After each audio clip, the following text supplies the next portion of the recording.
Well, Jim, 3-0 defeat. Do you think that was a fair reflection of the game?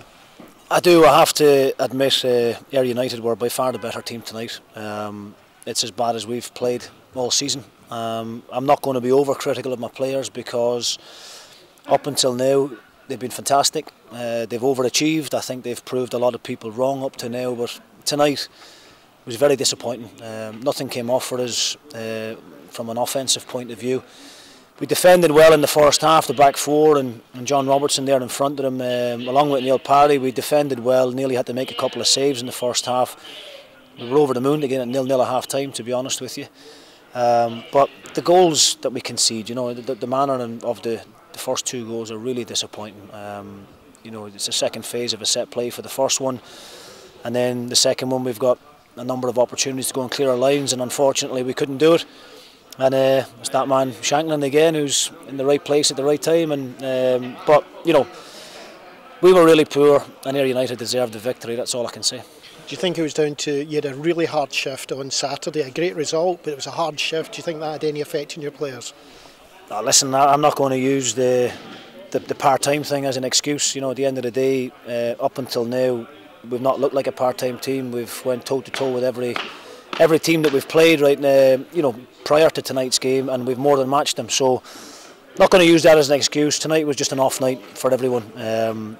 We were really poor going forward. We were really sloppy in possession. We lacked any kind of quality. So, I give credit to Ayr United for that. They stifled us in a number of opportunities and didn't allow us to play. But we have to be better. We have to be braver on the ball, and just we'll look at all the negatives from tonight. I think we'll work on them on Thursday night and make sure that there's not a repeat performance of this. Ian, well, you were saying on Saturday that you would love to get back to the top of the table. Well, here you are. The results have gone the right way and a 3-goal victory. How did you see that game today?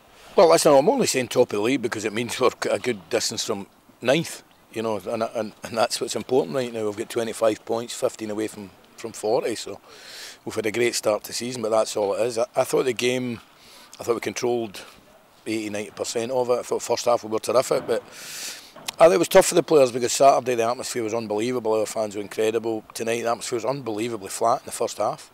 Second half it picked up a bit, Lawrence scored and the Somerset Road end found their voice, and it really helps. And I thought it was a really good crowd tonight for a Tuesday night, a cold Tuesday night, because Alloa obviously didn't bring many. But I spoke to Jim after the game that they couldn't really complain about the result or the scoreline, and delighted for Alan Forrest getting a goal. I thought he was terrific, and Lawrence, 50 goals and 50 starts. There's no other striker in Britain done that in the last 14 months. It's incredible.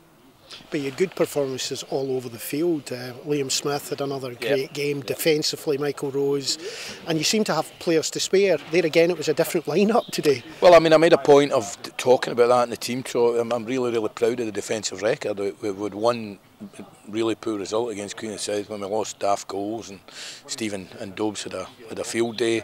But other than that, our defensive record's up there with the best in the league, and the three centre backs and the boys that have played full back have all done really well, and it's a good combination because if you're at the back, we've got players that are going to score goals, as they've proven over a number of months now, and as they prove again tonight. And again, we go right to the back. Ross Doohan's having a great season. He is outstanding. Probably if it wasn't for all the goals going in, we'd be talking about him. Well, it didn't have. I'm not sure he had a save to make. They had one chance in the second half, but we're talking to Derek Stilley. It's all the more remarkable in the 87th minute that he comes and takes a hard cross to take the pressure off everybody, to take the pressure off me, the supporters. It's just such a great thing to have in your locker, and he's been outstanding. He's an outstanding young man as well.